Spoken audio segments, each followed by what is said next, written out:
এই শোনো না, আমাদের অন্ধবিশ্বাস চ্যানেলটি যারা এখনো সাবস্ক্রাইব করেননি, প্লিজ সাবস্ক্রাইব করে দাও। আর অল্প কিছু সাবস্ক্রাইবার হলে 1 লক্ষ পরিবার হবে। সবাই প্লিজ সাবস্ক্রাইব এবং বেশি বেশি শেয়ার করে দাও প্লিজ।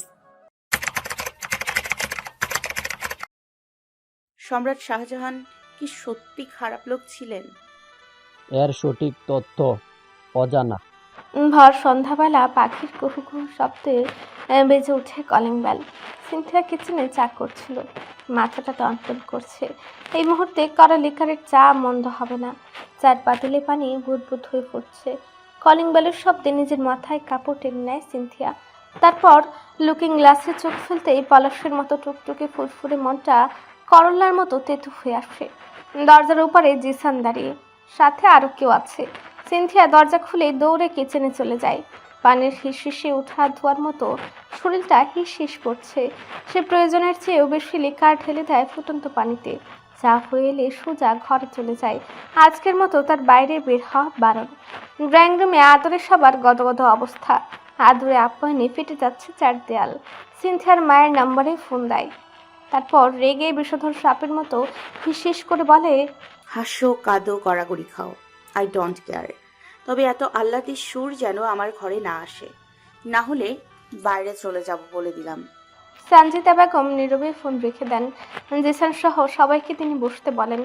জিসান বসে সোফায়, পাশে তার মা। সিনথিয়ার বাবা বসেন সিঙ্গেল সোফায়। ঠিক তখনই জিসানের মা বলেন, সিনথিয়া কই? সিনথিয়ার মা কথা লুকিয়ে মিষ্টি হেসে বলেন, ওর খুব মাথা ব্যথা, একটু শুয়ে আছি। তাই বলে ভোর সন্ধ্যাবেলায় ডাকো তো ওকে। কতদিন পর এলাম, দেখা করব না?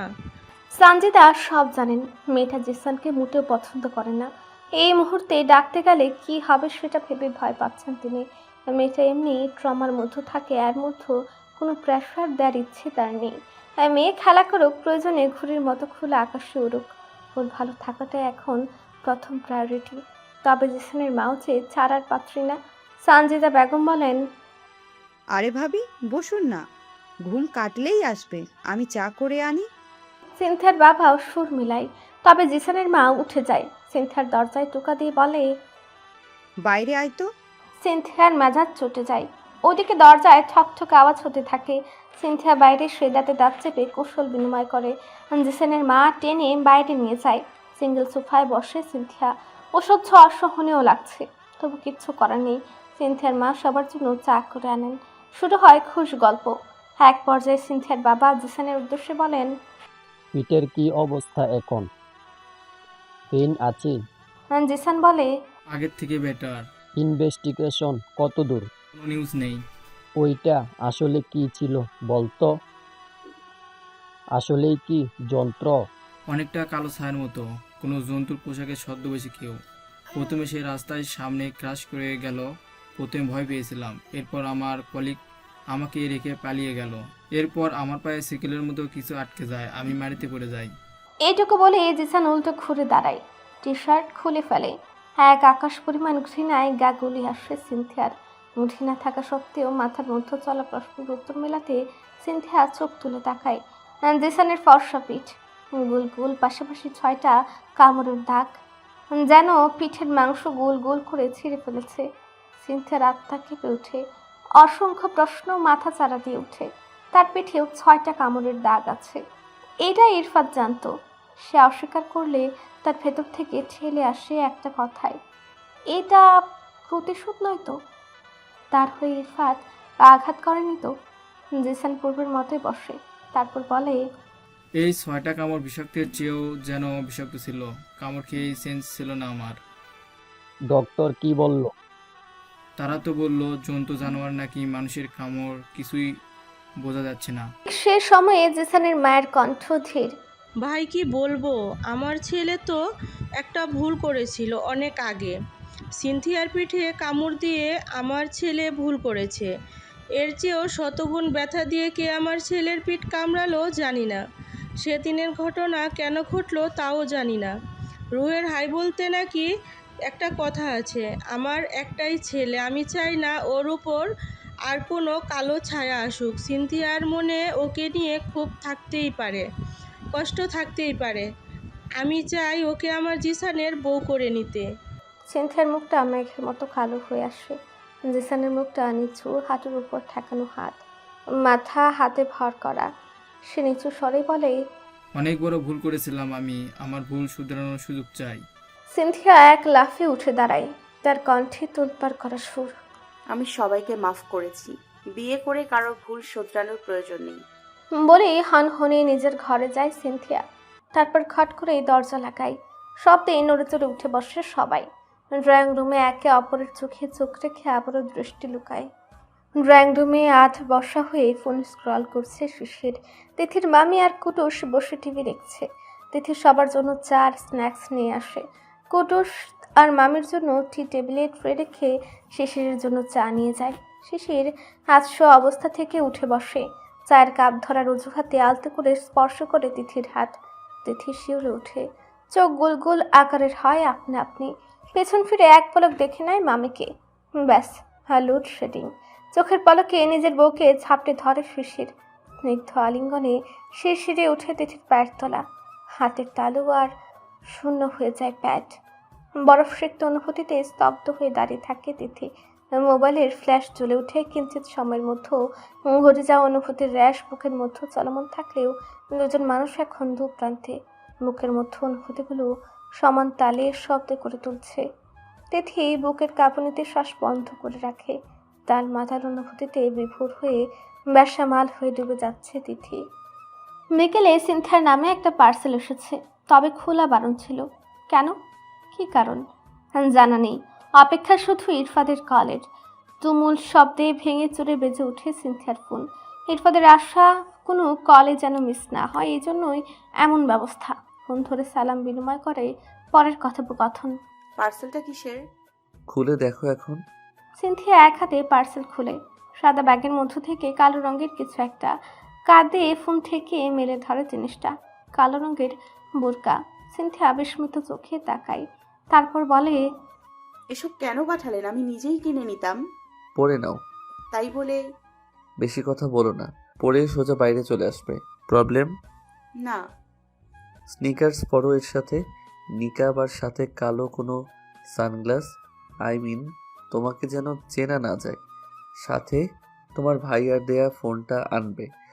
ওই রাস্তায় আজ সিসি ক্যাম লাগানো হয়েছে। Be careful. প্ল্যান অনুযায়ী কাজ করবে, ওকে? সিনথিয়া ইরফাদের কথা মতো প্রস্তুত হয়, তারপর বেরিয়ে যায়। রাস্তার মোড়ে গিয়ে গাড়ির অপেক্ষা করে।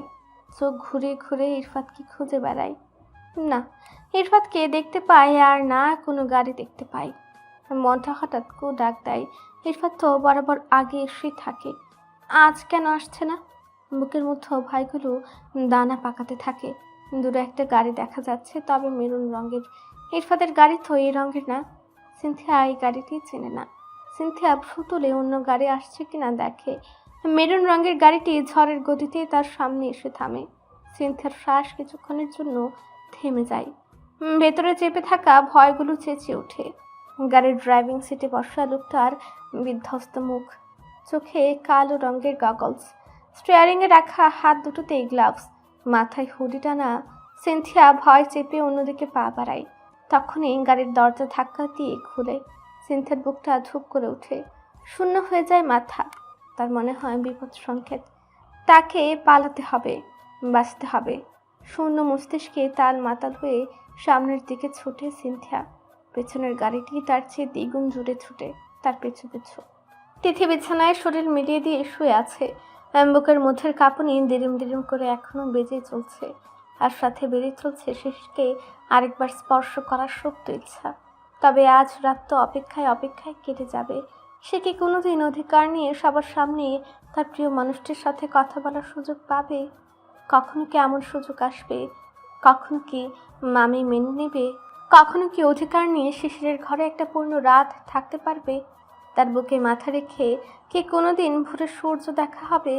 নাকি গোপনে সাজানো সুখের আশ্রয়ে গোপনে বিলীন হয়ে যাবে? সিনথিয়ার গলা শুকিয়ে যাচ্ছে। কে তার পিছু নিল? এমন তো হওয়ার কথা ছিল না। তাহলে ইরফাদের কি কোনো বিপদ হলো? সিনথিয়া ঝড়ের গতিতে দিক বেদিক শূন্য হয়ে দৌড়ায়। মাঝখানে একবার পেছন ফিরে যায়। গাড়িটি তার চেয়েও গতি নিয়ে ছুটছে। আর তার রক্ষা নেই। শ্বাস রোধ হয়ে আসে। ঠিক সে সময় গাড়িটি তার পাশাপাশি হয়, তারপর হাওয়ার গতিতে তার সামনে। চোখের পলক ফেলার আগে এই গাড়ির দরজা খুলে বাইরে আসে মুখোশধারী লোকটি। দীর্ঘদেহী, লম্বা চওড়া লোক, আপাতমস্তক কালো পোশাকে ঢাকা। কালো রঙের পোশাকটি পেছনের দিকের মাটি ছুঁয়েছে, অনেকটা গল্পের জগতের ভ্যাম্পায়ারের মতো। মুখে ভয়ানক মাস্ক পরা, চোখে গগলস। সিনথিয়া কাঁপা কাঁপা গলায় বলে, কে আপনি? বলা মাত্রই লৌহ কঠিন হাতের মুষ্টি বদ্ধ হয় সিনথিয়ার হাত। সিনথিয়া নিজের রপ্ত করা কৌশলে প্রয়োগ করে। নিজের এক হাত মুখোশধারী লোকটির হাতের মধ্য রেখেই অপর হাত দিয়ে লোকটির হাত সর্বশক্তি দিয়ে মসৃণ নিচের দিকে টেনে নামায়, যাতে শরীর হেলে পড়ে। তবে হাত একটু নড়চড় করতে পারলেও লোকটির শক্তির সাথে পেরে ওঠে না সিনথিয়া। লোকটি হেলে গেলেই হাঁটু ভাঁজ করে বুকে আঘাত করা যেত, কিন্তু তার কোনো নড়চড়ই নেই। কিছু বুঝে ওঠার আগে লৌহ কঠিন হাতে মুষ্টিবদ্ধ হয় সিনথিয়ার দু হাত। সিনথিয়া পা দিয়ে হাঁটুতে আঘাত করতে চাইলে মুখোশধারী লোকটি পা সরিয়ে নেয় এবং সিনথিয়া উপায় না পেয়ে নিজের ধারালো দাঁত বসিয়ে দেয় মুখোশধারীর গ্লাভস পরা হাতে। তবে তাতে মনে হয় না কোনো কাজে আসে। মুখোশধারী লোকটি এক টানে ধাক্কা দিয়ে গাড়িতে বসায়, দরজার লক দিয়ে নিজেও গাড়িতে বসে। তারপর হিসিয়ে সিনথিয়াকে বলে, গাধা কোথাকার। গলার স্বরের গাম্ভীর্য আর ধমকের সুরে সিনথিয়া ভ্যাবাচাকা খায়। পরিচিত গলার স্বরে নড়ে চড়ে বসে। তারপর ধীর গলায় বলে, বলার সুযোগ পেলাম কই। সিনথিয়া ভেতর থেকে হাসিতে ফেটে পড়তে চায়। তারপর একটা চিন্তা মাথায় ভারী পাথরের মতো ঠাস করে লাগে। এভাবে কি জিসানের উপর অ্যাটাক হয়েছিল? ফ্ল্যাশব্যাক। করিডোরে লম্বা লম্বা পা ফেলে কঠোর ভারী দরজা ঠেলে কেবিনে প্রবেশ করে ইরফাত। মিটিংয়ের জন্য ডাকা হয়েছে পুলিশ সদস্যদের। লম্বা আকৃতির টেবিল, দু সাইডে সারি সারি চেয়ার। বসে আছেন থানার কিছু এসআই, এসিপি। টেবিলের মাথায় রাখা চেয়ারটা এখনো ফাঁকা। ইরফাত নিজের জায়গায় বসে। প্রভাত রঞ্জন সরকার আসেন 30 সেকেন্ড পর। সকল ফর্মালিটি শেষে শুরু হয় আলোচনা। ইরফাত দেওয়ালে টানানো ডিজিটাল বোর্ডে আনসলভড ক্রাইমগুলো লেখে। তার মধ্যে সাম্প্রতিক দুটো মার্ডার হয়েছে, যার কোনো ক্লু নেই। লাস্ট মার্ডার হয়েছিল বিষক্রিয়ার মাধ্যমে, তবে বিষ প্রয়োগের প্রসেসটাও এখনও কেউ ধরতে পারেনি। সূক্ষ্ম ও দক্ষ হাতে করা মার্ডারের পেছনে সবটাই ধোঁয়াশা। উপরের মার্ডার ও রাতের আধারে জিসানের উপর অ্যাটাকের বিষয় স্কিপ করে যায় ইরফাত। পুরনো একমাত্র বড় কেস হলো রায়হান রাফি। তিনি এখনও নিরুদ্দেশ, বাকি তরুণগুলো এখনও নিখোঁজ। কেসটির বিষয়ে নিজস্ব বক্তব্য রাখে ইরফাত। রায়হান রাফির গুম আর তরুণগুলো মিসিং, এই দুটো কোনো না কোনোভাবে রিলেটেড। আর রায়হান রাফির কিডন্যাপিং হওয়া আর মিস সিনথিয়া ইবনার ফেসে যাওয়া হয়তো প্রি প্ল্যান্ড। হয়তো সব কিছুর আড়ালে লুকিয়ে থাকা ডেভিল এটাই চেয়েছে, রাফি কিডন্যাপ হোক, মেয়েটি ফেসে যাক, আর কেসটা ক্রিটিক্যাল হয়ে আমার কাছে আসুক। আমার আর ভিকটিমের একটা সহজ কমিউনিকেশন থাকুক, যাতে তার মাধ্যমে আমাকে ট্র্যাপে ফেলা যায়। মাথা নিচু করে পুরো বিষয়টা একবার গেঁথে নেয় জাবির। তারপর সব সাজিয়ে নিয়ে বলে, স্যার, কোশ্চেন যদি আপনাকেই ধরাই তাহলে মূল উদ্দেশ্য হয় তারা অন্য পথ বেছে নিত। বাকিরা মাথা ঝাঁকিয়ে সম্মতি দেয়। ইরফাত দুপা এগিয়ে আসে। প্রভাত রঞ্জন সরকার কিছুক্ষণ ভাবেন, তারপর বলেন, ইরফাদের ওপর একাধিকবার অ্যাটাক হয়েছে, এটা আমরা জানি। তবে কোনোবারই প্ল্যান সাকসেসফুল হয়নি। হতে পারে এই সূক্ষ্ম সত্তা প্ল্যান দিতেই তারা উদ্দেশ্য হাসিল করতে চায়, যাতে আমরা আঁচও না করতে পারি অথবা ভেবেও না দেখি। Exactly sir. তবে এটাও হতে পারে এক ঢিলে দুই পাখি, রাফিকেও প্রয়োজন, আমাকেও প্রয়োজন, মাঝখানে মেয়েটা কারো চালাগুটি। প্রভাত রঞ্জন সরকার বলেন, তাহলে এক কাজ করা যেতে পারে, ওদের দেওয়ার গুটিকেই ওদের ধরার চাল বানানো যায়। যাই স্যার, তবে এক্ষেত্রে মেয়েটির লাইফ রিস্ক থাকতে পারে, যেহেতু আমরা কেউ জানি না এর পেছনে কে বা কারা রয়েছে এবং আসল উদ্দেশ্য কি। কি করতে চাচ্ছ?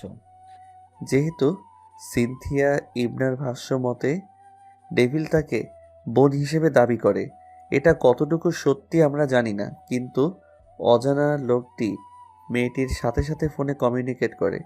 ওই জন্য আমি পিবিআই সেক্টরের সাথে কথা বলেছি। তবে আমাদের পিবিআই সেক্টর ট্র্যাক করতেও বারবার ব্যর্থ হচ্ছে, বিকজ সে 1 মিনিট হওয়ার আগেই প্রতিবার কল কেটে দেয়। মেয়েটিকে ইনফর্ম করেছি 1 মিনিটের কথা বলতে হবে। তবে সে প্রতিবারই 1 মিনিট হওয়ার আগে কল কেটে দেয়, প্রয়োজনে আবার কল করে।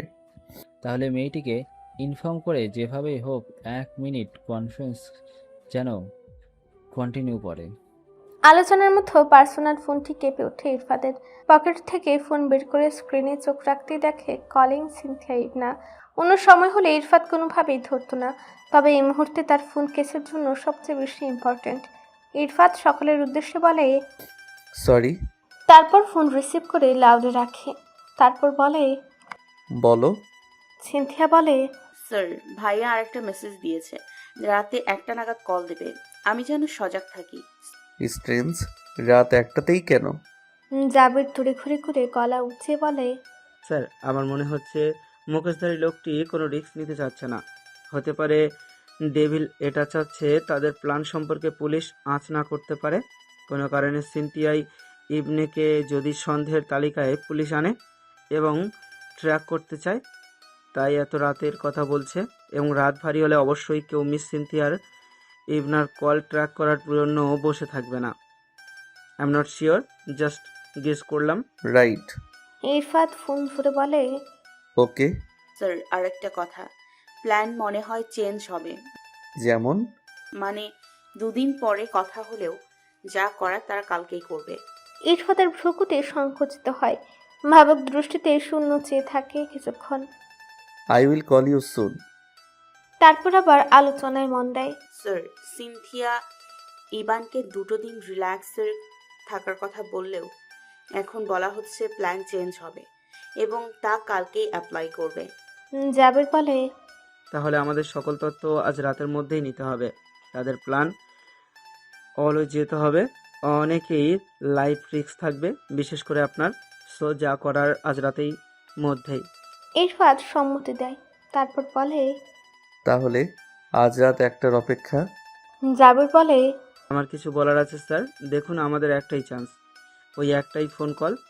ওই কল একবারই আসবে, মানে সুযোগ একটাই। মেয়েটা যদি 1 মিনিট কথা কোনোভাবেই কন্টিনিউ না করতে পারে বা সঠিক সময়ে টেকনিক অ্যাপ্লাই করতে না পারে, আর এত দূর থেকে আমরা কতটুকু হ্যান্ডেলই করতে পারবো। আমার মনে হয় ওই টাইমে মেয়েটি আমাদের কাছাকাছি বা আমাদের টিম তার কাছাকাছি থাকলে বেটার হতো। ওর বাসায় যাওয়া ঠিক হবে না, বিকজ রিসেন্ট একটা মোবাইল ফোন তাকে দেয়া হয়েছে, তাও আবার তার জানালার কাছে। আমার মনে হয় ওর বাসার কেউ এসবের সাথে জড়িত। এই মুহূর্তে আমরা তার হেল্প নিচ্ছি অথবা সে আমাদের হেল্প করছে। এই দুটো জিনিস কোনোভাবেই শত্রুকে বুঝতে দেয়া যাবে না, তাহলেই প্ল্যান চেঞ্জ হবে। আমাদের সকলের জন্যেই বিষয়টি রিস্কি হয়ে যাবে। যেহেতু একটা ডিভাইস শত্রুপক্ষ থেকে দেওয়া হয়েছে, অবশেষে এর কোনো কারণ আছে।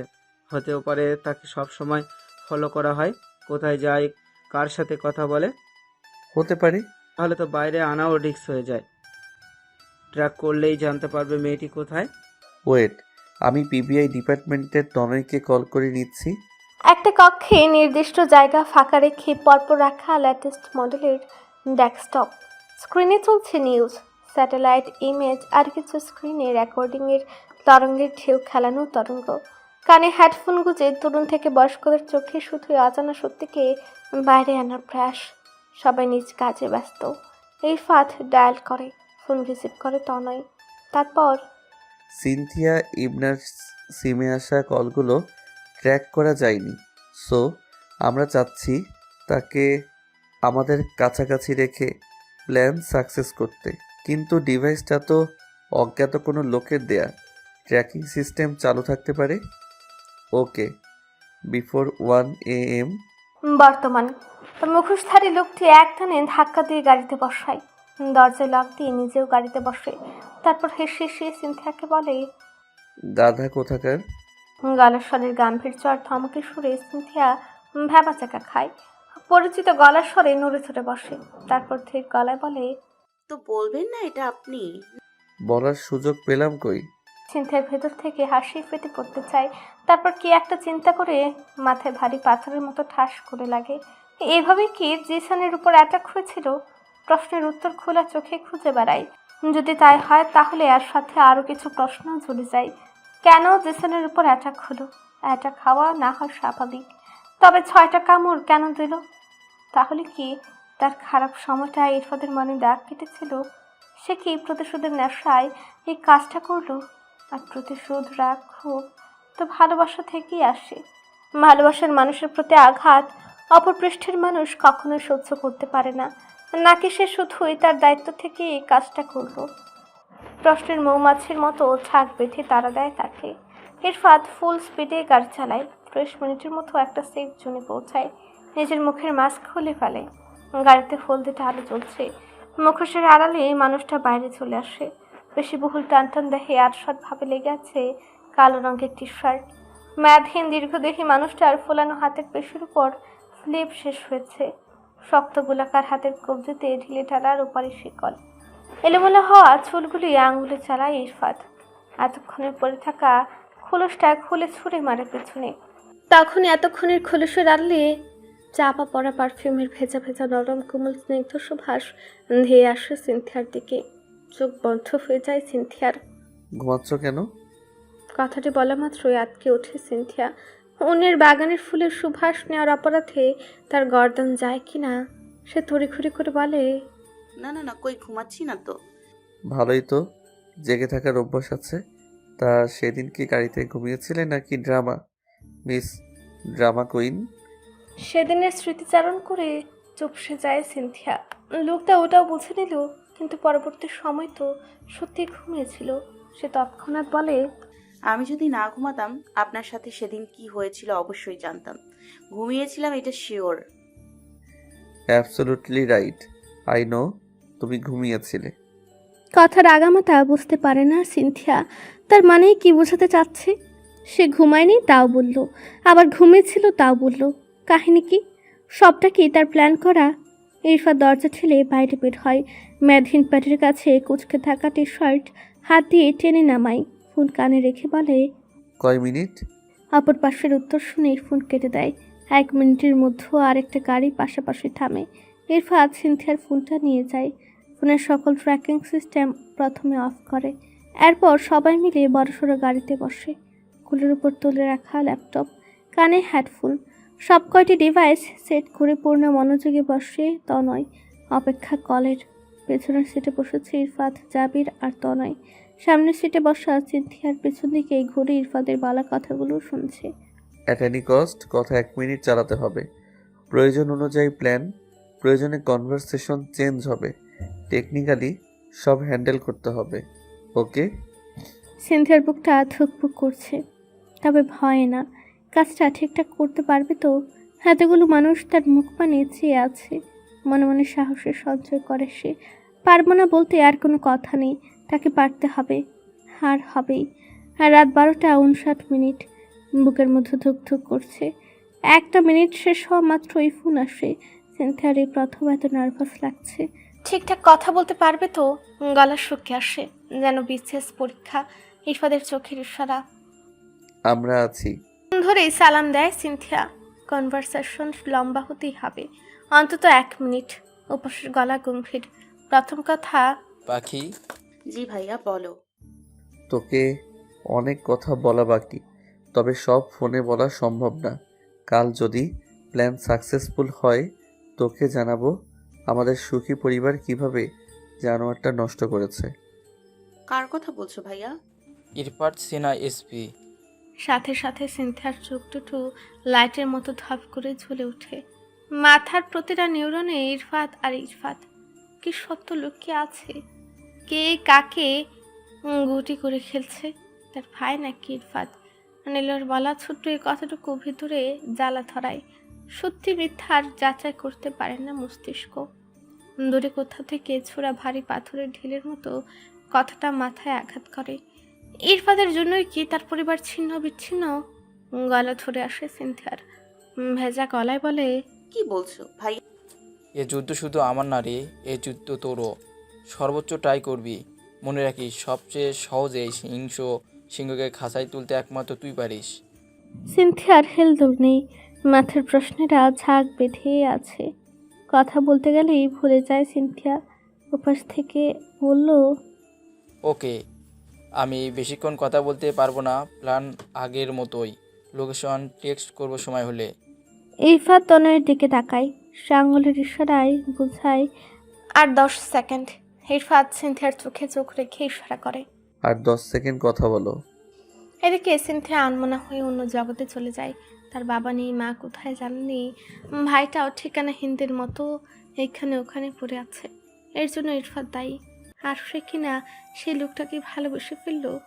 ইরফাত হাতের ইশারা দেয়। সিনথিয়ার কোনো হেলদোল নেই।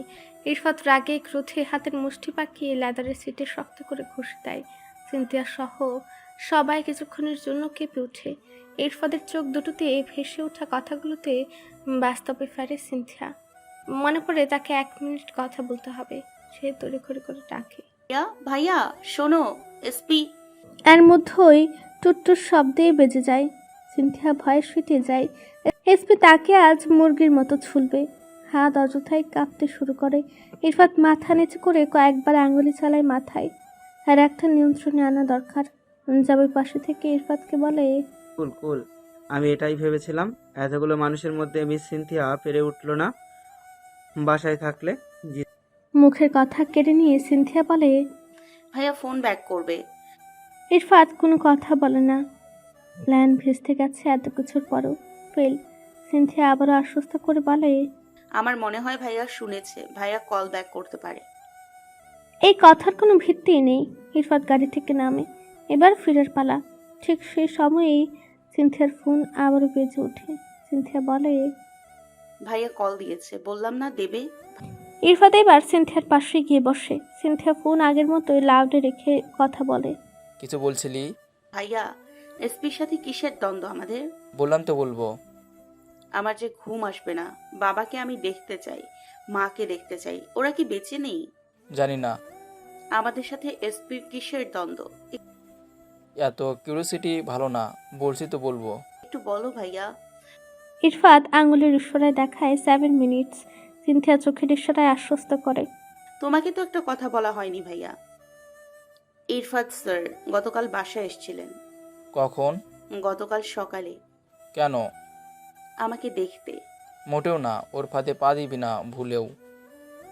ও যে কি জিনিস তা ওর ফাঁদে যে পড়ে সেই জানে।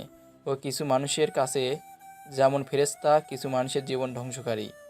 ওপর থেকে বৃদ্ধাঙ্গুলের ইশারায় দেখানো হয় প্ল্যান সাকসেস।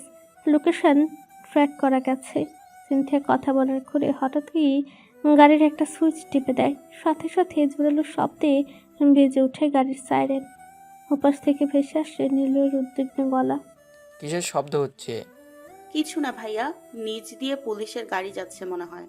নীলের সন্দেহ কাটে না। তার উপর ফোন চেক করে দেখে টাইম 1 মিনিট ওভার। সাথে সাথেই ফোন কেটে দেয়। হঠাৎ মাথা চাড়া দিয়ে উঠে, ইরফাত যদি বাসায় এসে থাকে তাহলে আগে কেন বলল না সিনথিয়া? আজকে কেন আবার হঠাৎ করে সাইরেন কেন বেজে উঠল? অজানা এক শঙ্কা মায়ায় বারবার বাড়ি খায়। নীলে অন্য একটা নাম্বারে কল দেয়। দেখ তো সিনথিয়ার লোকেশন কোথায় শো করে। ওয়েট, তনয় ল্যাপটপে চোখ রেখে বলে, লোকেশন ট্র্যাক করা গেছে। স্টেপ নিলে আজকেই ধরা যাবে। ইরফাত ভেবে বলে, সময় খুব কম। আমি সিনথিয়াকে ব্যাগ দিয়ে আসছি। জাবির ফোর্স রেডি করুন। বলে সিনথিয়াকে নিয়ে বেরিয়ে যায় ইরফাত। দ্রুত গাড়ি চালায়। নীলয় ফোনের অপেক্ষায় থাকে। তার সাহায্যকারী ফোন ঢুকতেই বলে, লোকেশন পেয়েছিস? না স্যার, মিস সিনথিয়াকে ট্র্যাক করা যাচ্ছে না। ফোন রাখে নীলয়। সাথে সাথে অন্য জায়গায় ফোন দেয়। সিনথিয়া কোথায়? আমি কি বলবো? দেখ কোথায়। এত রাতে সম্ভব না। দেখতে হবে অ্যাট এনি কস্ট। আচ্ছা, দেখছি। জেসান সরাসরি মুগ্ধকে কল দেয়। পরপর 5টা কলের পর মুগ্ধ ফোন ধরে। তারপর বলে, শোনো, একটা বিপদে পড়েছি। আমাদের বাসায় গেস্ট আসছে। আজকের রাতটা তোর সাথে থাকতে চাই। তো আগে বললো না? এখন তো অনেক রাত। আমি একটু আগে বাসায় ফিরলাম। আমি তো জানতাম না। আসো। চুপে চুপে দরজা খুলে দেয় মুগ্ধ। জেসন বাসায় ঢুকে কিছুক্ষণ শুয়ে থাকে। ওয়াশরুমের নাম করে সিনথিয়া রুমে উকি দেয়। রুম ফাঁকা। নিউজ পৌঁছে দেয় নিলয় অব্দি। উপসের ধমকের সুর। তোমাকে না বলেছি খেয়াল রাখতে? আরে দিনের বেলা তো চোখে চোখে রাখি। সুস্থ হওয়ার পর আমি একদিনও অফিসে যাইনি। কে জানে ও রাতে বের হয়। বাইরে যা এখন, ও কখন ফিরে জানাবি। আর অবশ্যই দেখবি সাথে কেউ আছে কি না। যদি থাকে তাহলে সাথে সাথে অ্যাটাক, কিডন্যাপ করবি। এটাই হবে মাছের তেলে মাছ ভাজা। সিনথিয়াকে চেনেন? আমি করব কিডন্যাপ? আমার মতো 5-6 জনকে একাই কুপকাত করে দিবে। ইরফাত স্তব্ধ, নীরবে গাড়ি চালায়। সিনথিয়াও নীরব, মনে অসংখ্য প্রশ্ন কিলবিল করছে, তবে প্রশ্ন করার সাহস তার নেই। ইরফাত সব বুঝে নেয়, শুধু ধীর শান্ত গলায় বলে, গল্পের অপর পৃষ্ঠা না শুনে কখনো কাউকে জাজ করতে নেই। সিনথিয়া পাশ ফিরে তাকায়, মনের মধ্যে প্রশ্ন কি বোঝাতে চাইছে ইরফাত। ঠিক তখনই গাড়ি থামায় ইরফাত, তারপর বলে, নামো। সিনথিয়া রাস্তার মোড়ে নেমে যায়। 1 মিনিটের রাস্তা সে একাই যেতে পারবে। ইরফাত তারপর বলে, পারবে? সিনথিয়া মাথা নাড়ায়। মন মরা সিনথিয়াকে দেখে কেন যেন মায়া লাগে ইরফাদের। সে পেছনে ফিরে তাকায়, তারপর 2 আঙ্গুল উষ্ঠে ধরে সামনে ছড়িয়ে দিয়ে ইশারা করে বলে, ইসমাইল। সিনথিয়া হালকা ঠোঁট ছড়ায়। মুখোশধারীদের মধ্যে একজন নিলয়কে কল দেয়। বস, একটা গাড়ি থেমেছে মোড়ে। মেয়েটি বোরকা পরা। আর কেউ আছে? তবে গাড়িতে। ছেলে নাকি মেয়ে? ছেলে হবে। ভালোই উঁচু, তবে মাথায় হুডি দেওয়া। আর ভাবতে হবে না অ্যাটাক। ছেলেটি কেউ না, শুধু সিনথিয়া। পাগলা ঘোড়ার মতো ইরফাত ছুটে যায় কাঙ্ক্ষিত লোকেশনের দিকে। সাথে আছে জাবির, আছে পুলিশ সদস্য। হোটেলের 5 তলায় 221 নং কেবিন। হাতে রিভলভার, নিঃশব্দে পা ফেলে সবাই। প্রায় গুনে গুনে 10টা সিঁড়ি পার হয়। দরজার এপাশে ওপাশে চুপচাপ দাঁড়ায় সবাই। একজন দরজায় টোকা দেয়, কিন্তু ভেতর থেকে কোনো সারা শব্দ পায় না। দরজার নব ধরতেই দরজা আপনা আপনি খুলে যায়। হাতে রিভলভার তাক করে সাবধানে পা ফেলে সবাই। বিশাল আকার কক্ষে একটা বিছানা, একটা সোফা, তবে রুমটা শূন্য। বিছানার উপর একটা অডিও রেকর্ডার প্লে করতেই হাসির শব্দ। নিস্তব্ধ নিঝুম রাত, নেই যান্ত্রিক কোনো শব্দ। গাছের পোকাগুলো কুটকুট করে শব্দ করছে। সিনথিয়া সোজা হাঁটতে থাকে। এদিকে দুষ্টের দল উৎপেতে আছে রাস্তার দুধারে, সাথে জিসান। কালো বোরকার আড়ালের মানুষটাকে তারা চিনতে পারে না, তবে সামনের বাড়িটির পথ ধরতেই তারা বুঝে নেয় এটাই সিনথিয়া। সিনথিয়া পেছন ফিরে, ইরফাত চলে গেছে। ফোনের স্ক্রিনে সময় দেখে নেয় 2টা বাজে। এই রাতের আলো আধারের খেলার মাঝে মনের মতো প্রশ্নের দানা। মনটা হাঁসফাঁস করছে, আবার পেছন থেকে অজানা ভয়ে হঠাৎই যেন তাকে গিলে খাচ্ছে। দ্রুত পা চালায় সিনথিয়া। পেছন থেকে দ্রুত গতিতে ছুটে আসে কয়েকজন পায়ের শব্দ। বুকে সাইরেন বাজিয়ে কেঁপে ওঠে। চোখ এদিক ওদিক দৃশ্যহারা হয়ে ছুটাছুটি করে। পায়ের আওয়াজ কানে যেতেই পেছনে ঘুরে সিনথিয়া। তার কিঞ্চিত দূরত্বে 4 জন পুরুষ। শূন্য হাতে কাকে রেখে কাকে আঘাত করবে সে। তৎক্ষণাৎ শূন্য পা তুলে এক সারির 6 জনকে আঘাত করে। 4 জন পিছিয়ে গেলে সে বাসার ভেতরে যাওয়ার জন্য দৌড় দেয়। হঠাৎই মনে পড়ে বাসার গেটে তালা দেয়া। সে চাইলেও এত দ্রুত খুলতে পারবে না। জোরালো শব্দে চিৎকার দেয় সে, তবে সে চিৎকার মুখ থেকে বের হয় না। কারো বলিষ্ঠ হাতের আড়ালে চাপা পড়ে। হাতের কোণে দিয়ে মুখে আঘাত করে পেছনের মানুষটির পা দিয়ে হাঁটুতে, তবে বলিষ্ঠ হাতের কাছে পেরে ওঠে না। চোখ ফেটে জল বের হতে চায়, না কথা বলতে পারে না ছুটতে পারে। তবু নিজের সর্বশক্তি দিয়ে কামড় দেয় হাতে। পেছনে ঘুরে বসে, হাত মাটিতে রেখে মুহূর্তেই পা ঘুরিয়ে সামনের লোকটিকে ফেলে দেয়। উঠে দাঁড়াতেই পেছন থেকে একজনের শক্ত হাতে মুখে রুমাল চেপে ধরে। রুমালে থাকা মেডিসিনে চোখ বন্ধ হয়ে আসে আপনা আপনি। শরীর অসাড় হয়ে আসে। জ্ঞান হারানোর পূর্ব মুহূর্তে সিনথিয়ার বন্ধ চোখে বলিষ্ঠ দীর্ঘদেহী সুদর্শন পুরুষের স্নিগ্ধ মুখটা ভেসে ওঠে। সে কি কখনো জানবে সিনথিয়া নেই? অডিও ক্লিপ অন করে ইরফাত। হিংসু টাইগার, নিজেকে খুব চালাক মনে করিস। কি ভেবেছিলি আমার পাতা জালে আমাকে ফাঁসাবি? কিন্তু তুই তো নিজে ফেসে গেলি। ভেবে দেখ এখন মেয়েটিকে বাঁচাবি নাকি তুই নিজে বাঁচবি। ইরফাদের তখনই মাথায় আসে সিনথিয়াকে রাস্তার মোড়ে নামিয়ে দিয়ে এসেছে সে। একবার ফোন দিয়ে শোনা হয়নি, দূরে থেকে অজানা আশঙ্কা বাতাসের চেয়ে তীব্র গতিতে ছুটে আসে। মাথা ঝনঝন করে ওঠে। সহজ ভেবে সে তো কঠিন জালে ফেসে গেল। ভেবে তো দেখা হয়নি ওই সামান্য ছদ্মবেশে আজকে সিনথিয়াকে রক্ষা করতে পারবে? পাথর শক্ত মন দুলে ওঠে। তার জন্য মেয়েটিকে না জানি কোন বিপদের সম্মুখীন হতে হয়। তাড়াতাড়ি করে ফোন বের করে ইরফাত, তারপর কল দেয়। পরপর 5টা কল তাকে এটাই বলে নাম্বারটি বন্ধ আছে। রাতের আধারে জানালা দিয়ে আসা দমকা বাতাসে দোল খায় ইরফাদের চুল, যেন কোনো এক ঝড়ের আভাস। সবার মধ্যে দাঁড়িয়ে হঠাৎ খুব শূন্য লাগে ইরফাদের। কিছু কিছু আকাঙ্ক্ষিত ঘটনার সময়কে থামিয়ে দিয়ে যদি সব কিছু রোধ করা যেত, মানুষ হয়তো তাই করত। তবে জীবনের যুদ্ধে দুর্ঘটনা এক স্বাভাবিক প্রক্রিয়া। সামান্যতম ভুল বড় দুর্ঘটনা ডেকে আনে। কি হতো যদি সিনথিয়াকে বাসার গেট অবধি দিয়ে আসতো ইরফাত, অথবা সেফ জোনে পা রাখা অবধি রাস্তায় অপেক্ষা করলে কতটুকু সময় ব্যয় হতো। কিন্তু এগুলো কেবল অনুশোচনা, তবে ভুল তো হয়ে গেছে। এই মুহূর্তে অতীত ভেবে কোনো লাভ নেই, শুধু সময় নষ্ট। হোটেল রুমের ধবধবে সাদা চার দেয়াল, সাদা চাদর জড়ানো বিছানার পাশে শূন্য দৃষ্টি মিলিয়ে দাঁড়িয়ে আছে ইরফাত। বাকিরা যা বোঝার অডিও ক্লিপ শুনেই বুঝে নিয়েছে। এই মুহূর্তে সকলে ইরফাতের মুখপানে চেয়ে আছে। শূন্য থেকে চোখ ফিরে নেয় ইরফাত। প্রতিদ্বন্দ্বী বুদ্ধি যত তীক্ষ্ণই হোক, চোখের আগোচরে যে মেয়েটিকে গোটির চাল হিসেবে তারা ধরে নিয়ে গেল, তাদের সকলকে ইগলের তীক্ষ্ণ নখের আঁচড়ে ছিন্ন ভিন্ন করে দিয়ে আসা এখন তার কাজ। কাজের বাইরে একটা চিন্তাও না, কিন্তু সমাজে বড্ড কম। মেয়েটা তার ভরসায় রাতের আধারে লুকিয়ে এসেছিল। তার একটা ছোট্ট পরিবার আছে। এই রাতের মধ্যেও তাদের আমানত উদ্ধার করে কি তাদের কাছে সম্মান মতো পৌঁছে দেয়া আদৌ সম্ভব? ফিঙ্গারপ্রিন্টে আঙুল ছোঁয়ায় ইরফাত। পুরো স্ক্রিন জুড়ে বাচ্চা একটা মেয়ের হাস্যোজ্জ্বল মুখ চাঁদের মতো আলো ছড়াচ্ছে। তার কপালের কাছটায় 4টা সংখ্যা বলে দিচ্ছে 3টে বাজতে 1 মিনিট। সকাল হতে কয়েক প্রহর বাকি। এই স্বল্প সময়ে কি অসাধ্য সাধন সম্ভব? ভাবনার পেছনে জাল ছিঁড়ে বাস্তবের পেরে ইরফাত লম্বা পা ফেলে বাইরে বেরিয়ে যায়। পিছু পিছু সমানতালে হাটে সহকর্মীরা। হোটেলের রিসেপশনে দেওয়া তথ্যগুলো ফেক, তাই একমাত্র উপায় চেকপোস্টগুলোতে নজরদারি, যাতে ক্রিমিনাল দৃষ্টির সীমানার বাইরে যেতে না পারে। এটি একমাত্র পথ। ইরফাদের গলা শক্ত। জাবির, স্যার, ওকে। আশেপাশের সকল চেকিং পয়েন্টগুলোতে অ্যালার্ট করুন। সিনথিয়ার বাসার আশেপাশে যতগুলো রাস্তা আছে ওইখানের ফুটেজ কালেক্ট করতে বলেন। Hurry up. স্যার। 2 ঘন্টা পেরিয়ে গেছে, এখনও চেকিং পয়েন্টগুলোতে কিছু জানা যায়নি। সিনথিয়ার বাসার সামনে লাগানো সিসি ক্যামেরায় রাত 2টার পরের কোনো ফুটেজ নেই। সব কিছুই খুব দক্ষ হাতে সূক্ষ্ম সুনিপুণভাবেই করা হয়েছে। ইরফাত সিনথিয়াকে রিস্কে ফেলবে না ভেবে রাতের অন্ধকারে মেয়েটির সাথে দেখা করত, কিন্তু আশঙ্কা আজ সত্যিতে পরিণত হলো একটা ভুলের কারণে। প্রথমত মেয়েটির নিরাপত্তা, দ্বিতীয়ত সকালে সিনথিয়ার পরিবারের পরিস্থিতি মাথায় ঘুরপাক খাচ্ছে। যেহেতু চেকিং পোস্টগুলোতে এরকম কোনো কিছু ধরা পড়েনি, তাহলে ক্রিমিনাল হয়তো খুব একটা দূরে যায়নি। ইরফাত জাবিরকে নিয়ে বের হয়। বাকিদের ভিন্ন ভিন্ন কাজ বুঝে দিয়ে গাড়ি স্টার্ট দেয় ইরফাত। ইরফাতের চোখ দুটো শুধু সমানেই পড়ে যাচ্ছে।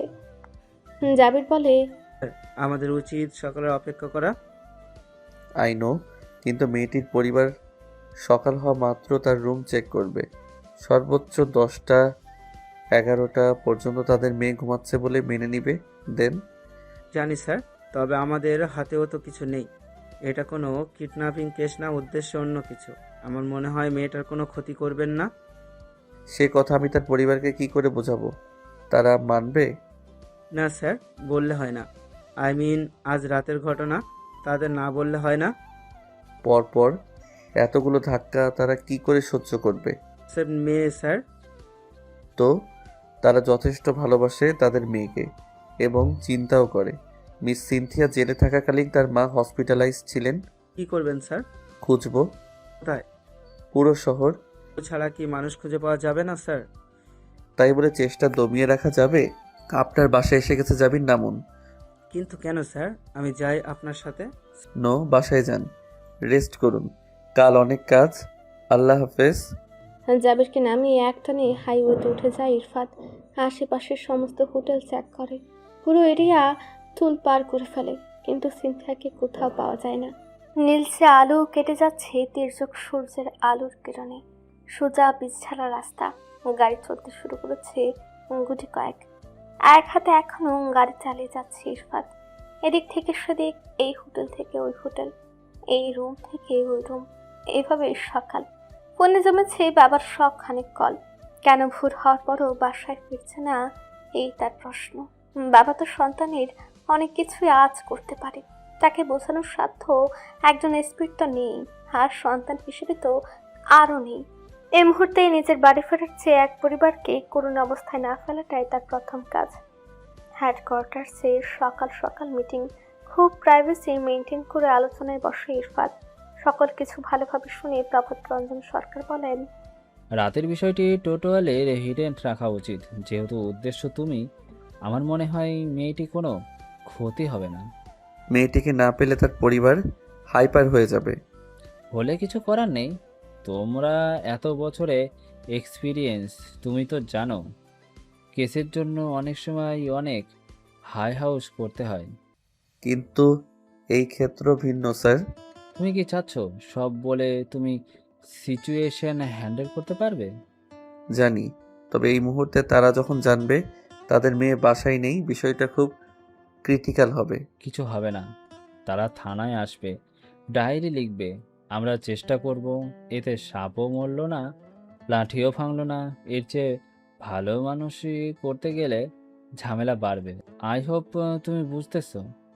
ইরফাত আর পরে বলে, কিন্তু স্যার। কোনো কিন্তু না, ইটস মাই ফাইনাল ডিসিশন। তারা মেয়েকে খুঁজবে, এই সুযোগে কেস সলভের টাইমও পাবো। তুমি খুব স্ট্রং মেন্টালিটির মানুষ, আই নো। ইমোশন দিয়ে নয়, বুদ্ধি দিয়ে এই রাস্তা পার হতে হবে। বেলা 10টা প্রায় বেজে গেল। সিনথিয়ার দরজা ভোর থেকে একবারও খোলা পায়নি সঞ্জিতা বেগম। তিনি মেয়েটিকে কোনো কাজের প্রেশার দেন না, থাকুক না নিজের মতো, যখন খুশি উঠুক, উঠে খেয়ে নিবে, চিন্তায় ডাকেনি একবারও। তবে বেলা তো গড়িয়ে যাচ্ছে, আর মেয়েটির শরীর খারাপ হলো কিনা এই চিন্তায় এগিয়ে যায় সিনথিয়ার মা। দরজার নব ঘোরাতে দরজা খুলে যায়। হাত খোলা জানালা, ঘর জুড়ে পর্দা টানা, বিছানার পর এলোমেলো জড়ো হয়ে থাকা কাঁথা। কিন্তু মেয়ে কই? ওয়াশরুমে উঠে দেয়, না, ঘর শূন্য, সব শূন্য, মেয়ে কই? তড়িঘড়ি করে বাইরে বের হয়। পরপর কয়েকটা কল দেন তিনি, কিন্তু নাম্বার বন্ধ। মেয়ের উপর ঝড় ঝাপটার কোনো অন্ত নেই। কোন দিক থেকে আবার পাহাড় ধসে না পড়ে। ব্যাটে না ধরলেও এক সময় এই মেয়ে ছিল মন ভালো থাকার ওষুধ, ভালো থাকার কারণ। কখনো অন্য চোখে দেখেনি। তার কাছে মুগ্ধ যা সিনথিয়া তার চেয়ে বেশি। মেয়ের শোকে সে পাগল প্রায় ছিল। ঠিক সে সময় ডোরবেল বেজে ওঠে। দৌড়ে গিয়ে খুলে দেন দরজা। দরজার উপরে মুগ্ধ। সঞ্জিতা বেগমের চোখ খুঁজে বেড়ায় সিনথিয়াকে, তারপর বলে, সিনথিয়া কই? মুগ্ধ মায়ের চোখে চোখ রেখে নিজেও পেছন ফিরে, তারপর বলে, কই আপু? আরে সিন্ধু ঘরে নেই। কালকে রাতের কথা মনে করেই জিভের পানিটুকু গিলে নেয় মুগ্ধ। সিনথিয়া বাইরে যাওয়ার সময় তো সেই দরজা লাগিয়ে দিয়েছিল। ভোর হওয়ার আগে ফেরার কথাও ছিল, আর কোনো কারণেই না ফিরতে পারলে বাকিটা ম্যানেজ করতে বলেছিল। বিনিময়ে প্রথম দিনে 5 আর আজ রাতে পেয়েছে 2000 টাকা। কিন্তু এত দেরি তো করার কথা ছিল না। মুগ্ধ নিজের উষ্ঠ জিভ দিয়ে ভিজে নিল, তারপর বলল, ও ভেতরে, আপু বাইরে গেছে বান্ধবীর সাথে হাঁটতে। তুমি তো নামাজ পড়ে ঘুমিয়েছিলে, তাই বলেনি। মাত্র মনে পড়লো। কিন্তু ওর ফোন বন্ধ বলছে। অনেক সময় নেটওয়ার্কের প্রবলেম হয় আম্মু, ট্রাই করতে থাকো। আর আপু বলেছিল ফিরতে দেরি হতে পারে। বলে পাশ কেটে কোনো রকমে চলে যায় মুগ্ধ। আপুর একটা সিক্রেট নাম্বার তার কাছে আছে। সে নাম্বারে পরপর 10টা কল দেয়, নাম্বার বন্ধ। এমন তো হবার কথা ছিল না। কোনো বিপদ হলো না তো? সেদিন রাতে তো বোনকে সে বলেছিল এত রাতে বাইরে গেলে বিপদে পড়তে পারে। সিনথিয়া তার হাতে 5000 টাকা গুঁজে দিয়ে বলেছিল এই শহরের এসপির সাথে থাকে, ভয় কিসের? তাহলে এখনো বাসায় কেন আসছে না? 14 বছর বয়সী কিশোর মনটাতে বোনের বিপদ সংকেত যেন ঘন্টা বেজে ওঠে। আর কতক্ষণ এভাবে ম্যানেজ করা যায়? কতক্ষণ চাপিয়ে রাখবে সে? এমন সময় মেঝেতে পায়ের শব্দ শোনা যায়। সঞ্জিতা বেগম চিন্তিত গলায় বলেন, তিথি, রিমা দুজনকেই ফোন দিলাম, সিন্ধু ওদের সাথে যায়নি। ওই দুজন বাদ দিয়ে কি আর কেউ নাই? শুধু শুধু চিন্তা করছো? অপেক্ষা করো, আসবে। উপরে উপরে মাকে যাই বলুক, ভেতর থেকে মুগ্ধ ভয় পাচ্ছে। এখনই সব বলে ফেললে ঝামেলা বাড়বে। কিছুক্ষণ চুপচাপ দেখা যাক কি হয়। রাত 9টা বেজে 25 মিনিট। সন্ধ্যার আগে সিনথিয়ার বাবা আর চাচা মিলে থানায় ইনফর্ম করে এসেছে। গতদিনের তুলনায় আজ থানায় তিনি খুব ভালো ব্যবহার পেয়েছেন। থানার রেজবিশ্বিক তার পূর্ববর্তী ঘটনার জন্য অনুতপ্ততা প্রকাশ করে আশ্বস্ত করেছেন তারা বিষয়টি অবশ্যই দেখবেন। সিনথিয়ার বাবা বেডরুমে বসে আছে, সিনথিয়ার মা কান্না করছেন। 10টা না 5টা না একটা মাত্র মেয়ে, তার উপর এত ঝড় তুফান। মুগ্ধ ঘরের এক কোণে দাঁড়িয়ে আছে। এই মুহূর্তে সিদ্ধান্তহীনতায় ভুগছে সে। কি করা উচিত? বোনের বিপদ জেনে এখনো চুপ করে থাকবে সে? চোখের সামনে মায়ের কান্না আর দেখা যাচ্ছে না। ঘরের বাইরে 2-4 বার পায়চারি করে। প্যাটের তলায় ভয় জমে প্যাট চিটে হয়ে আসে। ছোটবেলা থেকে সিনথিয়া তাকে অসম্ভব ভালোবাসে। চুপি চুপি কত শখ পূরণ করেছে সে তো সিনথিয়ার চোখের মনি। অপ্রকাশিত হলেও বোনের প্রতি তো তার মায়া ভালোবাসা আকাশ ছোঁয়া। তার কথাগুলো আর চাপিয়ে রাখে না সে। আম্মু, একটা কথা বলার ছিল। আপু রাত 12টার দিকে বাইরে গিয়েছিল। কথা শুনে বাকি দুজন যেন আকাশ থেকেই পড়ে। চোখের আগোচরে মেয়ে বাড়ির বাইরে, অথচ তারা জানে না। সিনথিয়ার বাবা হুড়মুড়ে উঠে দাঁড়ান। 2 চোখে যেন সত্য জানা ছাড়া আর কিছু নেই। মুগ্ধকে বাচ্চা ছেলের মতো কাছে টেনে নেন। তারপর বলেন, কেন? কারণ জানিস? না বাবা, তবে এর আগেও গিয়েছিল, তবে ভোরে পাওয়ার আগেই চলে এসছে। সানজিদা বেগম যেন তেড়ে আসেন, সজোরে থাপ্পড় বসান ছেলের গালে। যেন সব দোষ মুগ্ধর। চুপচাপ মাথা নিচু করে বসে থাকে মুগ্ধ। সানজিদা বেগম রেগে গিয়ে বলেন, এতক্ষণে বলছিস ভাই বোন মিলে লুকোচুরি শিখেছো? পড়াশোনা জেনে মূর্খ হচ্ছ? বিয়ের বয়সী বোন রাত বিরেতে বাইরে যায় আর তুমি সাহায্য করো? খোঁজ এখন যা, কিছু হলে বুঝবি। মুগ্ধ চুপচাপ থাকে, কারণ ভুল হয়ে গেছে। মুগ্ধর বাবা আর আগে আগুন হয়ে আছে, তবে দোষ সবারই। মেয়েকে আরো চোখে চোখে রাখা দরকার ছিল। তিনি রাগ সংযত করে বলেন, কারো সাথে সম্পর্ক ছিল, আবার রাফি এসেছিল। না, তবে আমি না করাই একবার বলেছিল ভয় পাস না, এসিপি সাথে থাকবে। এসপির কথা শুনে সিনথিয়ার বাবা সিনথিয়ার মায়ের দিকে তাকায়। বিস্ময়ে দুজনের চোখেই প্রশ্ন, কিন্তু উত্তর কোথায়? সব কিছুর অন্তরালে কি চলছে, কি হচ্ছে? ঘড়ির কাঁটা হাওয়ার চেয়েও ব্যাগে চলছে যেন। এখন পর্যন্ত সিনথিয়ার কোনো খোঁজ পাওয়া যায়নি। গত রাত থেকে নির্ঘুমে কাটছে সময়। পাগলা ঘোড়ার মতো এই দিক থেকে সেদিক ছুটে বেড়াচ্ছে ইরফাত। ক্লান্তিতে চোখের পাতা ক্রমশ ভার হচ্ছে, তবে তার ক্লান্ত হাওয়া বারণ। জাবিরের কল। স্যার, সিনথিয়া বাসা থেকে 2 কিলোমিটার দূরে পরিত্যক্ত বাড়ি আছে, একবার ওই বাড়ি চেক করা উচিত। জাবিরের কথা শুনে ইরফাদের মাথা চাড়াতে ওঠে। তাই তো, যেহেতু চেকপোস্টে কোনো গাড়ির চেকিং ছাড়া ক্রস করেনি, তাহলে তারা খুব বেশি দূরে যায়নি। সব হোটেল চেক করলেও ওই বাড়ির কথা তো তার মাথায় আসেনি। ইরফাত হাত শক্ত মুষ্টি পাকিয়ে বলল, শিট। ইরফাত জাবিরকে বলে, চলে আসুন, হারি আপ। পরিত্যক্ত বাগান বাড়ি, লোহার মজবুত 8-8 করা গেট, তালা দেয়া নেই। ভূতের বাড়ি বলে আখ্যায়িত বাড়ির তালার প্রয়োজন নেই, এমনি আশেপাশে আসে না কেউ। বাড়ির দরজা খুলে ইরফাত। ঘন অন্ধকার। পাশে থেকে ফ্ল্যাশ জ্বালায় জাবির। গেট থেকে ইট পাথরে বাঁধানো রাস্তা, দুপাশে অযত্নে বেড়ে ওঠা ঘাস লতা পাতা। বহু আগে শখ করে বাগান করেছিল মনে হয়। শুকনো মরা পাতায় রাস্তা দেখা যায় না। আদরে মাথা উঁচু করে দাঁড়িয়ে আছে 3তলা ভবন। দেয়ালে চির ধরা বৃষ্টি বাদলের স্পর্শে শ্যাওলা জমে গেছে। হাতে রিভলভার। তীক্ষ্ণ দৃষ্টিতে এগিয়ে যায় ইরফাত, পেছনে জাবির। একের পর এক সিঁড়ি ভেঙে উপরে চলে যায়। মাকড়সার জাল আর ধুলো বালিতে ঘেরা প্রত্যেকটা কক্ষ। তবে 2তলার 2টো কামরা একটু অন্যরকম, যেন মানুষের স্পর্শ পেয়েছিল। ইরফাত রুমের ভেতরে যায়। একটা খাটে বিছানা পাতা, নতুন চকচকে চাদর। চাদর কুঁচকে আছে, মনে হচ্ছে কেউ একটু আগেও শুয়ে বসেছিল। জাবির রেখে যায়।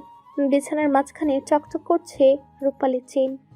জাবির এক প্রান্ত ধরে, লম্বাটে আকার রূপালি চেন চোখের সামনে ঝুলতে দেখে ইরফাত বলে, এটা তো নূপুর। স্যার, মিস সিনথিয়া কি কাল নূপুর পড়েছিল? অদ্ভুত প্রশ্ন, আমি কি করে জানবো?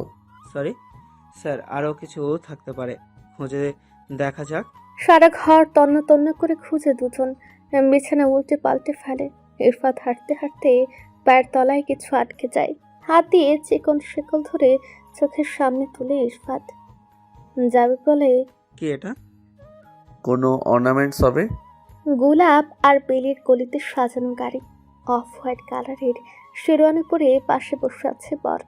গাড়ির জানালার কাঁচ খোলা, টানা টানা দুটো লম্বা চোখ, কারো দক্ষ হাতের সাজের ছোঁয়ায় সে চোখ মুখ যেন অপরূপা লাগছে। গায়ে মেরুন কালারের লেহেঙ্গা, ভারী গহনা, চোখ দুটো কালো কালিতে টেনে ঢেলে দিয়ে পৃথিবীর সমগ্র মায়া। একদম সোজা পুতুলের মতো বসে আছে মেয়েটি, মুখে একটা পাতলা নেটের মুখোশ। পাশে বসে আছে বর, দুজনের মুখে মিষ্টি হাসি। সামনে ট্যাগ পোস্ট, কারো ছবির সাথে মিলিয়ে দেখছে কাউকে খুঁজে বেড়াচ্ছে দায়িত্বরত পুলিশ। পুলিশের সংকেতে থামলো সাজসজ্জা ফুলে ঢাকা গাড়িটি। মেয়েটির মায়াবী মিষ্টি হাসি, পেছন থেকে মেরুদণ্ড বরাবর ধরা রিভলভার। পাশে বরের মিষ্টি হাসি ইঙ্গিত দিচ্ছে হাসো। মেয়েটি আরেকটু ঠোঁট ছড়ায়। দুজন ট্রাফিক পুলিশ ছবির সাথে মিলে দেখলেন মেয়েটিকে। না, মিল নেই। তাদের মধ্যে একজন বয়স্ক পুরুষ বললেন, মাশাআল্লাহ, পুতুলের মতো মেয়ে। নাম কি মা? পেছন থেকে রিভলভারের নল তার পিঠ স্পর্শ করলো। মেয়েটি মিষ্টি হেসে উত্তর দিল, নীলা। তুমি দেখতে পুরোই আমার মেয়ের মতো মা। আমার মেয়েকে অনেক আগেই বিয়ে দিয়েছি, বিদেশে সেটেল। তোমাকে দেখে মেয়ের কথা মনে পড়ে গেল। সুখী হও মা। মেয়েটি মিষ্টি হাসলো, জলে ভরে উঠল দু চোখ। গাড়ি পার হয়ে গেল। মেয়েটির টানা চোখ দিয়ে চুপ করে এক ফোঁটা জল গড়িয়ে পড়ল। পেছনের সুইট দ্বারা বরাবর তাক করা রিভলভার তাকে মিথ্যা বলালো, নাকি প্রিয়জন হারানোর ভয়ে সে মিথ্যা বলল? সিনথিয়া দীর্ঘ করে শ্বাস ফেলে। এর শেষ কোথায়? ইরফাত কি কখনো জানবে তাকে অনেক দূরে নিয়ে যাচ্ছে? অনেক দূরে, সবগুলো জায়গায় একের পর এক খবর নিয়ে যাচ্ছে ইরফাত। পরপর 7টা জায়গায় ফোন করে খবর নিল। এটা 8 নম্বর কল। কোনো নিউজ? না স্যার, ওরকম কোনো গাড়ি এদিকে ঢুকেনি। বেশিরভাগ মালবাহী ট্রাই। বাসগুলো চেক করা হয়েছে, বুরখা পরাদের মুখ দেখে চেক করা হয়েছে। এই পথে একটা প্রাইভেট কার গিয়েছে, তাও বিয়ের গাড়ি। ওকে। ফোন রেখে গাড়িতে এসে ইরফাত বসলো। গাড়ি ঘোরাতেই তার মাথায় একটা অদ্ভুত চিন্তা আসে। প্যান্টের পকেটে রাখা অর্নামেন্টস আরেকবার বের করে। ত্রিকোণ আকারের স্টোনের ভারী জিনিসটা মাথায় ছোট্ট চিকন শিকলটা ধরে। জিনিসটা শূন্যে দুল খায়। ইরফাত ভাবুক দৃষ্টিতে বলে, এটা কি বলতে পারবেন? কোন কাজে ইউজ হয়? মেয়েদের জিনিস তো আইডিয়া নেই তেমন। এটাকে বিয়ের সাথে কোন ইউজ করে? হতে পারে স্যার, মনে পড়ছে স্যার। এটাকে বলে ওই হ্যাঁ, ঝাপটা। আর ভাবিকে পড়তে দেখেছিলাম। দূরে কোথাও থেকে অদৃশ্য এক ঝাঁক কাক এসে যেন কুকু করে মাথা খেয়ে ফেলে ইরফাতের পার্লারের সাজগোজ করে সকলের চোখ ফাঁকি দিয়ে চলে গেল ক্রিমিনাল। বাকিটা আচ্ছা করতে পারলো না। সাথে সাথে কল ব্যাক করে ইরফাত। গাড়িটি কখন গিয়েছে? কোন গাড়ি? বিয়ের গাড়ি। ঘন্টা হয়ে গেছে স্যার। ইরফাত স্টিয়ারিং এর সজোরে আঘাত করে, তারপর আবার বলে, শিট। আকাশ হঠাৎই গিরগিটির মতো তার রূপ বদলে ফেলে। কিছুক্ষণ আগের অর্ধচাঁদটাও হারিয়ে যায় কালো মেঘের আড়ালে। ধীরে ধীরে বালুর দানার মতো বৃষ্টি ঝরছে। তিথি আর কুটুস শুয়ে পড়েছে, রাত বাড়ছে। বাসায় আছে শুধু মামি। মামা ব্যবসায়িক কাজে অন্য জ্বালায়। শিশির তার বাবার ফার্মেসির দোকানে বসে। রাত করে বেশিরভাগ বাসায় ফিরে। পড়াশোনা শেষের দিকে হলেও চাকরি করতে চায় না শিশির। সে সূত্রে বাবার ব্যবসায় সাহায্য করে সে। গড়ি গড়ি বৃষ্টি, আকাশ চিরে আগুন ছড়ছে যেন। তিথির মনটা ব্যাকুল হয়ে থাকে। আগে এমন লাগতো না। এখন দুটো চোখ যেন শিশির পথ চেয়ে বসে থাকে। গতকাল সকালের পর শিশিরের সাথে সামনাসামনি দেখা হয়নি, তবে কথা হয়েছিল একবার। আকাশের রেহানা অবস্থায় ফোনের প্রথম নাম্বারটিতে কল দেয় তিথি, তারপর সালাম দেয়। তারপরের কথোপকথন। বাসায় ফিরবি কখন? শিশিরের চারপাশে ক্রেতা না থাকলেও বন্ধু বান্ধব আর কিছু পরিচিত লোক বসে আছে। তারা একসাথে বসে মোবাইলে ক্রিকেট খেলা দেখছে। শিশির দোকান থেকে বের হয়, তারপর বলে, কেন? তিথির মনটা খারাপ হয়ে যায়। কেন? সে কি জানে না এটা বলতে হবে? নিস্তব্ধ নীরবতায় তিথি মনে মনে কিছু একটা ভাবে শিশির। তারপর ঠোঁট ডান দিকে টেনে বলে, মিস করছো? মনের গহীনে থাকা অপ্রকাশিত চিরন্তন সত্যটি প্রিয় মানুষটি বুঝতে পারায় শ্বাস ঘন হয়ে আসে তিথির। মুখে হাত চেপে দম বন্ধ করে থাকে কিছুক্ষণ, তারপর নিঃশব্দে শ্বাস ছাড়ে। বুকের মধ্যে সুখগুলো সমুদ্রের উচ্ছ্বাসের মতো তেড়ে আসে। চোখ বন্ধ করে থাকে তিথি। উপাস থেকে ভেসে আসে শিশিরের গলা। আসবো? তিথি কিছু বলতে পারে না, আসলেও বাকি। দূর থেকে এক পলক দেখে সারা রাত আফসোসের বন্যা বইবে শুধু। তবু ঘরের মানুষ ঘরে থাক, তার উপস্থিতিও তিথিকে প্রশান্তি দেয়। তিথি ছোট্ট করে বলে, আসতে হবে? তিথি চুপ করে থাকে। কি চাই শিশির? সে তো বললো আসতে, আর কি বলতে হবে? তিথি চুপ করে থাকে। উপাসের গলাটা আরেকটু ঘন। সেই তো দূরেই থাকতে হয়, বাসায় ফিরে কি হবে? তিথি দীর্ঘশ্বাস ছাড়ে, তারপর বলে, বৃষ্টি হবে মনে হচ্ছে।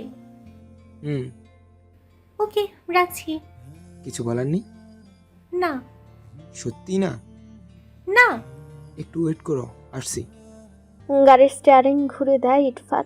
সামনের চেকপোস্টগুলোতে কড়া করে অ্যালার্ট করে। সিনথাকে দেখা যায় যে চেকপোস্টে, সে চেকপোস্টের দিকে রওনা হয় ইরফান। যে করে হোক ক্রিমিনাল নাগালের বাইরে যাওয়ার আগে তাকে ধরতেই হবে। হাতের বাইরে চলে গেলে তাদের জালে পা দেওয়া ছাড়া কোনো উপায় থাকবে না, আর জাল তারা শক্তপোক্ত করেই বিছিয়ে দেবে। ইরফাত নির্ঘুম রক্তচক্ষু নিয়ে আলো আধারের মতো হ্যারসা ঘোড়ার মতোই গাড়ি নিয়ে ছুটে চলেছে। প্রতিদ্বন্দ্বীর চাল না জানলেও সিনথিয়াকে দিয়ে যে বড় খেলা খেলবে তা সে ভালো করেই জানে। গত রাতে আর একটু সাবধানতা অবলম্বন করলে এই দিন আসতো না। জাবির পাশে বসে এটা সেটা আলোচনা করছে। স্যার, চেকপোস্ট থেকে মিস সিনথিয়াকে নিয়ে কোন দিকে টার্ন করতে পারে? গুগল ম্যাপ থেকে একটা চার্ট তৈরি করুন। কোন দিকে কোন এরিয়া এটা প্রথমে জানা দরকার। আপনার পূর্বশত্রু কেউ আছে? আমার মনে হয় তাদের একটা লিস্ট থাকলে এই কেসটা আরো সহজ করতে সলভ করা যেত। জাবিরের কথা ইরফাদের মাথায় কিছু স্মৃতি ঢেউ খেলে যায়। এ থাকতে পারে এর পেছনে? রাফির পুরো পরিবারের সাথে তার কোনো কানেকশন নেই, তবে বাইরের শত্রুর অভাব তার নেই। কোনটার সাথে কোনটা কানেক্টেড বোঝা কঠিন। যতটুকু সে জানে সিনথিয়া অ্যাডপ্টেড ছিল। তার বাবা কে হতে পারে এটা জানা দরকার। হঠাৎ করেই ইরফাদের মনে পড়ে কখনো সিনথিয়াকে তার পাস্ট নিয়ে জিজ্ঞেস করা হয়নি। তার বাবাকে এটা জানলেও তার ভাইকে এটা জানা যেত। রাত গভীর, এই মুহূর্তে দ্রুত খবর পাওয়া সম্ভব না। ইরফাত জাবিরের উদ্দেশ্যে বলে, সিনথিয়ার বাবার নম্বরটা দরকার। স্যার, থানায় ফোন করে শুনে নিচ্ছি। রুমের মধ্যে 3জন মানুষ দুশ্চিন্তায় নির্ঘুমে রাত কাটাচ্ছেন। সকালের অপেক্ষায় আছেন তারা। সকাল হলে আরেকবার থানায় যাবে সিনথিয়ার বাবা। কোনো যুবতী মেয়েকে রাতের আধারের বাইরে নিয়ে গেল এসপি। কোনো বিপদে ফেললো নাকি তারাই গুম করে রাখলো, অনেক প্রশ্নের বাকি। এর মধ্যে ফোন কেঁপে ওঠে। অপর পৃষ্ঠ থেকে কেউ সালাম দেয়। সালামের উত্তর দিয়ে সিনথিয়ার বাবা বলে ওঠেন, কে বলছে? থানা থেকে বলছিলাম, জাবির।